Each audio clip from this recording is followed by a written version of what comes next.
The bipedal giant that had been lying on its side slowly pushed itself up. We need to find cover fast. There's no way we can outrun the things in the open ground. Are you insane? Authorization time limit exceeded. Intruder alert initiated. Commencing emergency protocols.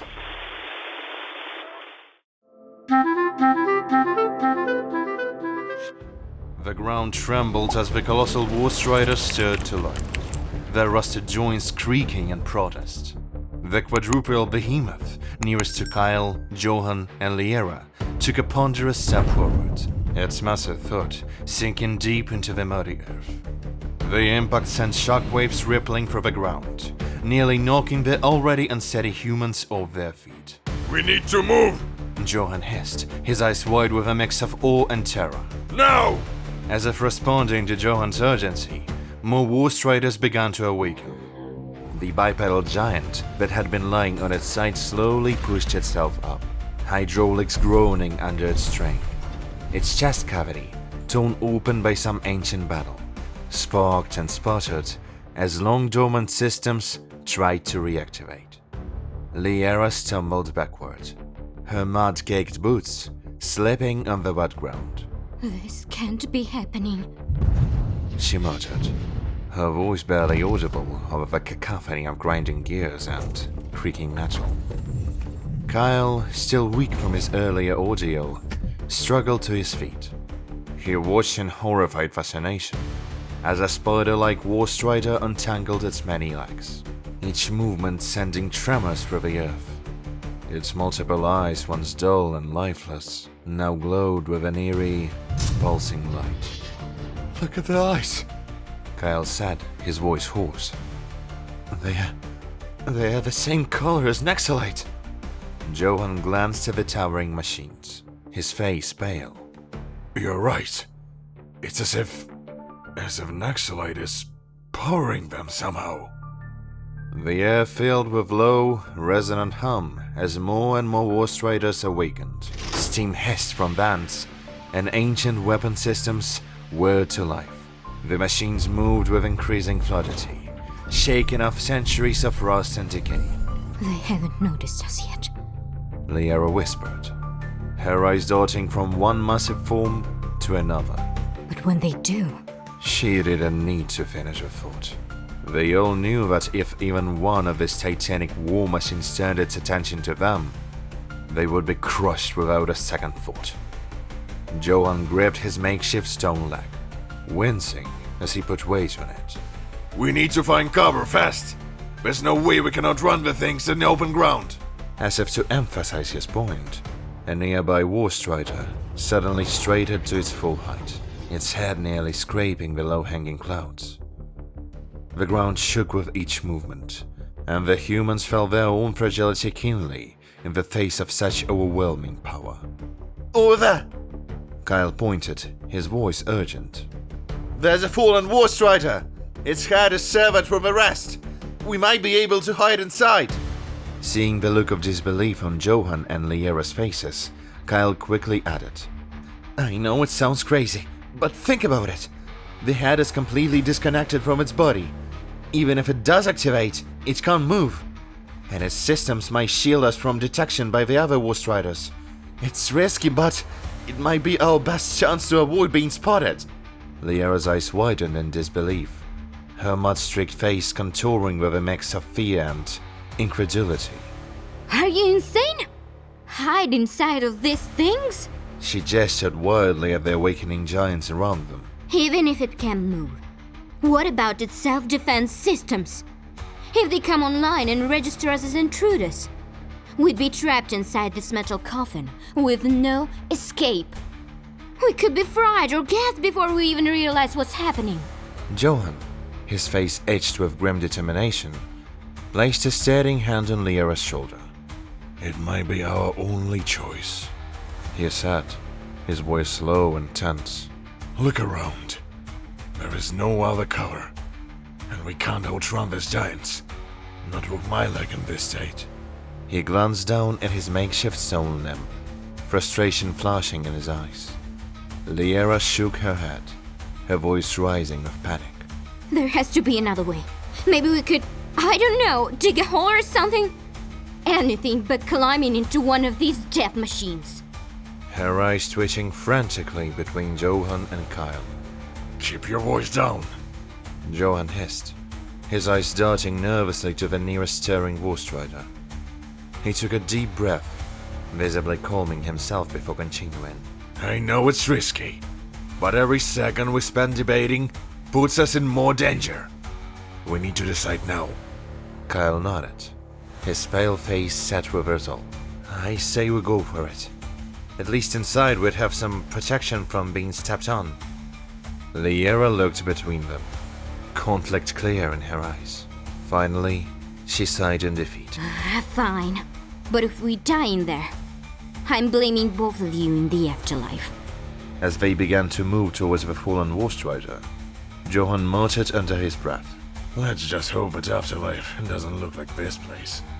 The ground trembled beneath their feet as they hurried towards their unlikely shelter, the awakening giants looming even larger around them. Liera shook her head, her expression showing a whole palette of shades of fear.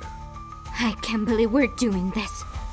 She muttered as they scrambled towards the opening in the war strider's ship. As they clambered into the wreckage, the ground shook with footsteps of fully awakened war striders. Kyle, pressing himself against the cold metal interior, couldn't help but quip, his voice tinged with nervous humor. Well, let's just hope this head doesn't decide to roll after its friends.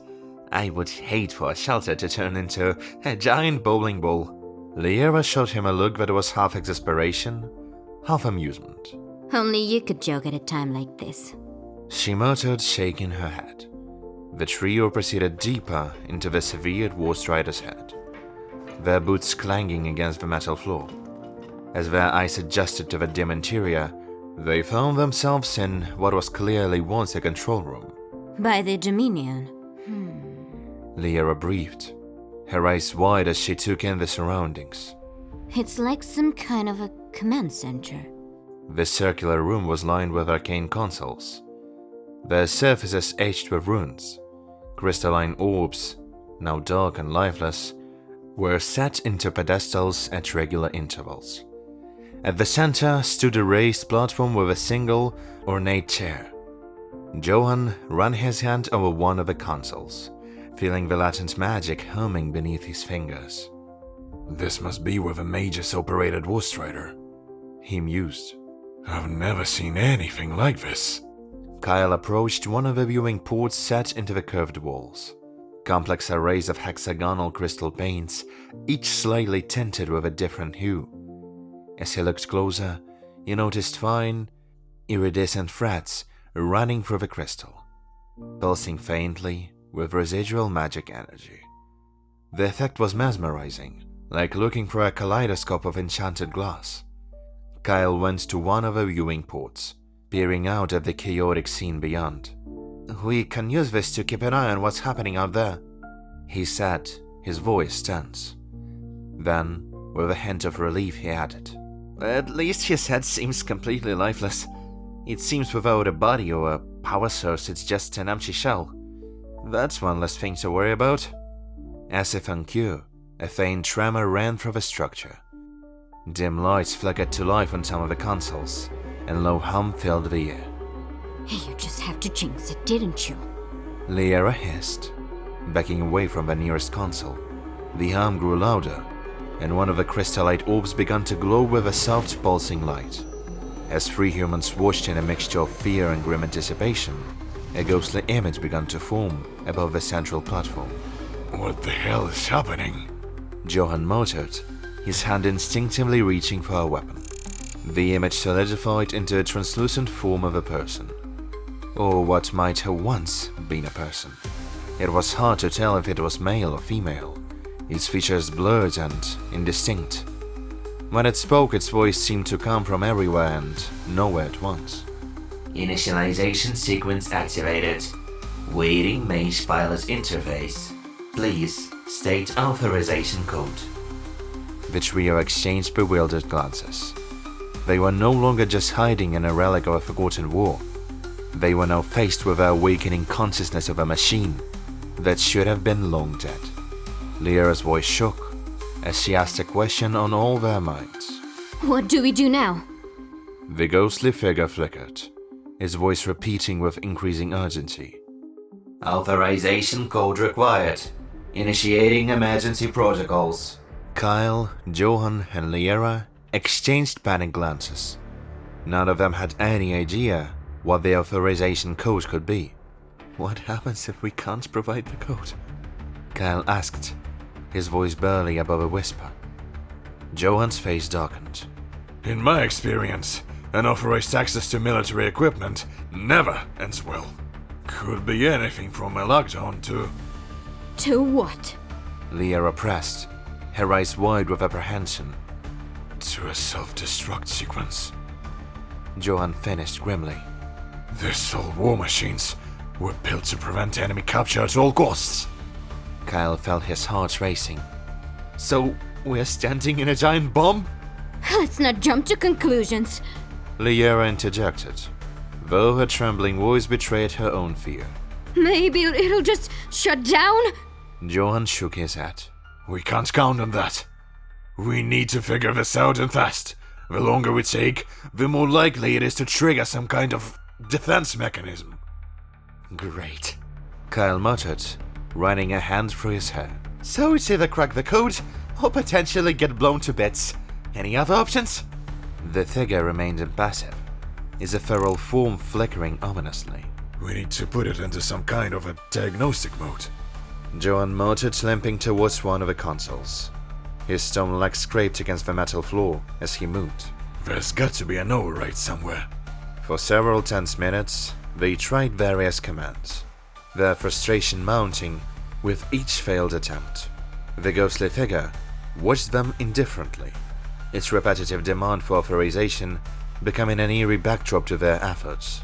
Suddenly, the figure's expression changed, its features hardening into a mask of cold efficiency. Authorization time limit exceeded. Intruder alert initiated. Commencing emergency protocols. The light in a control room flickered ominously, bathing everything in a pulsing red glow. A series of loud clangs echoed through the chamber as heavy metal shutters slammed down over the viewing ports and exits.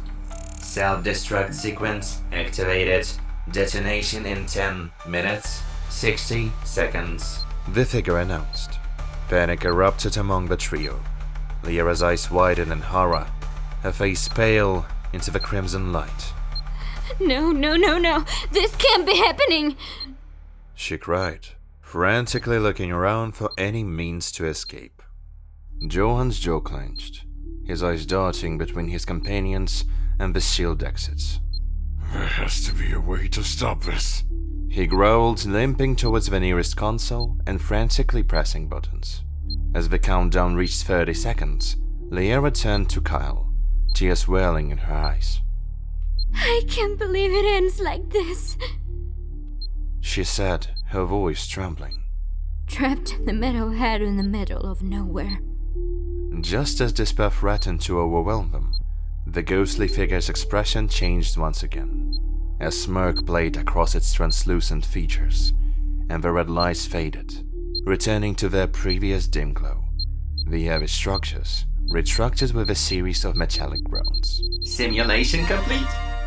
The figure announced, its tone now tinged with amusement. I hope you've learned a valuable lesson about the dangers of meddling with unknown technology. The trio stood in stunned silence, their bodies still tense with the expectation of imminent death. They exchanged bewildered glances, unsure if the danger had truly passed or if this was just another cruel trick. Kyle opened his mouth to speak, then closed it again, his mind struggling to process what had just happened. Liara's hands were still shaking, her breath coming in short, sharp gasps. Johan's face was a mask of confusion, his eyes darting between the ghostly figure and his companions. For a long moment, no one dared to move or speak, the weight of uncertainty hanging heavily in the air. Were they safe? Or were they dead and this is just a sick version of their personal afterlife. When the ghost spoke again, its voice had completely dropped its mechanical quality. Oh, you poor, confused little creatures. It said, its tone dripping with amusement. I can't believe it actually worked. The override code was literally pancake. When it spoke again, its voice carried a sharp, mocking edge. How faint. You fumble about thinking you can outsmart a war machine with parlor tricks. It said, each word laced with derision. I'm afraid I'm not a simple, fried-out brain you'd probably like to see in front of you. At least I'm still a sucker for pancakes, if you know what I mean. Kyle felt a chill run down his spine when he could have sworn that he saw a ghostly figure tip him a wink. The gesture was so quick, so subtle, that for a moment he doubted his own eyes. Confusion and unease battled within him as he struggled to make sense of what he'd just witnessed. What are you? Kyle managed to stammer, his voice barely above a whisper. His mind raced, trying to reconcile the mocking tone of the entity with that impossibly human gesture. Suddenly, Liara's voice cut through the tension, a mix of bewilderment and anger evident in her tone. What in the Dominion's name are you talking about? She shouted, her face controlled with frustration. Pancakes? Fried brains? None of this makes any sense. She threw her hands up in exasperation, her eyes darting between Kyle and the ghostly figure. Can someone please explain what's going on here? How can a severe dwarf strider head be cracking jokes and threatening us? This is insane! Her outburst echoed in the confined space, a testament to her growing frustration with the absurdity of their situation. Liara's fists were clenched at her sides, her knuckles white with tension, as she glared at the enigmatic figure, demanding answers. The ghostly figure turned its attention to Liara, a smirk playing across its translucent features. Oh my dear. It said, its tone condescending and amused. You'll understand when you are older. Some things are beyond the comprehension of, shall we say, less experienced minds. Liara's face flushed with anger at the patronizing response. But before she could retort, Johan placed a restraining hand on her shoulder, his eyes never leaving the enigmatic figure before him. His weathered face was etched with a mix of curiosity and caution as he addressed the ghostly figure. What exactly are you? Johan asked, his voice steady despite the tension in the air. You are clearly not just some automated system. You are too, lively, too aware of that. How is it possible for a weird war strider head to maintain such a complex consciousness? The ghostly figure's smirk widened into a grin that was both intriguing and unsettling. Finally, someone asks the right questions. It said, its tone almost approving. I am what remains of this war strider's cognitive core. Think of me as a brain, if you will, though it's a gross oversimplification. It paused, as if considering how much to reveal. As for why I'm so alive, as you put it, well, let's just say I've had a good diet, regular exercise, and plenty of fresh air. As it spoke these words, its eyes began to glow with an eerie, pulsating light, the unmistakable hue of an exhalite. The sudden illumination cast dancing shadows across the control room, highlighting the runes etched into the consoles. Johan's eyes widened in recognition, his grip on Liara's shoulder tightening involuntarily. Nexalite. You've been exposed to Nexalite, haven't you? But how? For how long? The figure's Nexalite-infused gaze seemed to bore into them, its voice taking on a more serious tone. Now that, my curious friends, is a long and complicated story. One that, I assure you, is far more interesting and dangerous than you could possibly imagine.